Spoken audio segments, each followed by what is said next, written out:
निकाय चुनाव में तो देरी हो ही रही थी, लेकिन अब पंचायत चुनाव भी समय पर नहीं हो पाएंगे। ऐसे में पंचायतों को भी प्रशासकों के हवाले कर दिया गया है, जिसके बाद विवाद भी देखने को मिल रहा है। आखिर क्यों प्रदेश में समय पर निकाय और पंचायत चुनाव नहीं हो पा रहे हैं और पंचायतों में प्रशासक नियुक्त करते ही क्यों विवाद होने लगा, इन सवालों के जवाब आपको इस वीडियो में बताएंगे। लेकिन उससे पहले अगर आप चैनल पर नए हैं तो चैनल को सब्सक्राइब कर दीजिए। निकाय के बाद पंचायतों को भी प्रशासक के हवाले करने पर सवाल तो उठ ही रहे थे, लेकिन जब जिला पंचायत अध्यक्षों को ही प्रशासक नियुक्त किया गया तो विवाद होने लगा।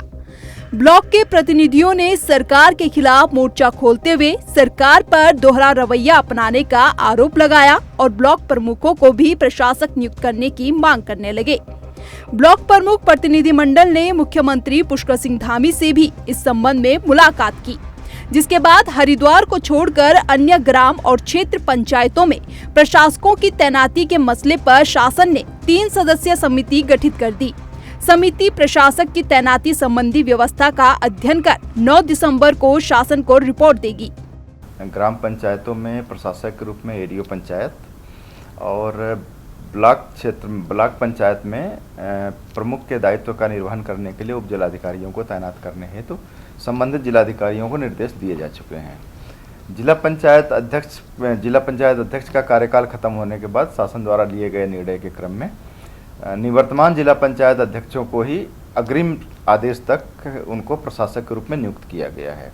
इस नियुक्ति के पश्चात ब्लॉक प्रमुख संगठन और प्रधान संगठन ये लोग अलग अलग लेवल पर इन्होंने बात की है और कल माननीय मुख्यमंत्री जी से भी इनकी मुलाकात हुई थी और इन्होंने अपना ज्ञापन दिया था कि हमें भी प्रशासक बनाया जाना चाहिए, इसकी मांग की गई थी।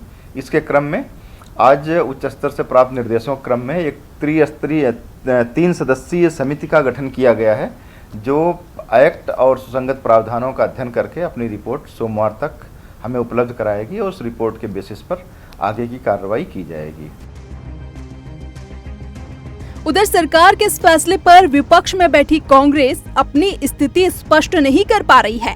एक तरफ उत्तरकाशी से कांग्रेस के जिला पंचायत अध्यक्ष दीपक बिजलवान सरकार के इस फैसले को बेहतर निर्णय बता रहे हैं और सीएम का आभार जता रहे हैं, तो वहीं हल्द्वानी से कांग्रेस विधायक सुमित हृदय सरकार के इस फैसले का विरोध कर रहे हैं और इस फैसले को राजनीतिक षड्यंत्र बता रहे हैं।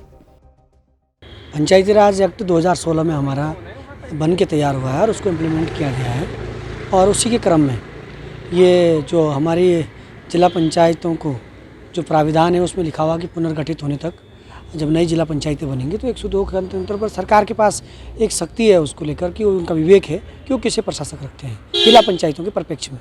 उन्होंने इसके लिए जनप्रतिनिधि को उसमें प्रत्यक्ष बनाया, प्रशासक के रूप में तैनात किया है। इसके लिए हम राज्य सरकार का धन्यवाद करते हैं। राज्य के कैबिनेट मिनिस्टर माननीय सतपाल महाराज जी का और माननीय मुख्यमंत्री जी का हम आभार व्यक्त करते हैं। मेरा तो ये कहना है कि चलो आपने जिला पंचायत अध्यक्षों को प्रशासक बना दिया, अरे तो ब्लॉक प्रमुखों में क्या कमी थी, ग्राम प्रधानों में क्या कमी थी, क्षेत्र पंचायत सदस्यों के अधिकारों का हनन क्यों हो रहा है? ये तो सोची समझी एक राजनीतिक षड्यंत्र के तहत इन सबको बैठाया गया है, क्योंकि ज्यादातर जो जिला पंचायत अध्यक्ष हैं भारतीय जनता पार्टी के लोग हैं। तो ये बिल्कुल ही गलत एक इन्होंने चीज चलाई है और इसका सख्त विरोध कांग्रेस पार्टी सड़क से सदन तक हम लोग करेंगे।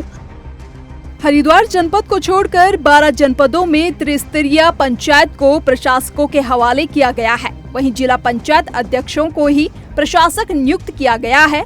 ऐसे में जिला पंचायत अध्यक्ष तो खुश नजर आ रहे हैं, लेकिन ब्लॉक प्रमुख, जिला पंचायत सदस्य और ग्राम प्रधान नाखुश हैं। दूसरी तरफ कांग्रेस इस पर एकजुट राय नहीं दे पा रही है। खैर, देखने वाली बात होगी कि समिति की रिपोर्ट के बाद सरकार क्या फैसला लेती है। इस रिपोर्ट को लेकर आपकी क्या राय है, कमेंट करके जरूर बताएं। साथ ही चैनल को YouTube पर सब्सक्राइब और Facebook पर फॉलो करें।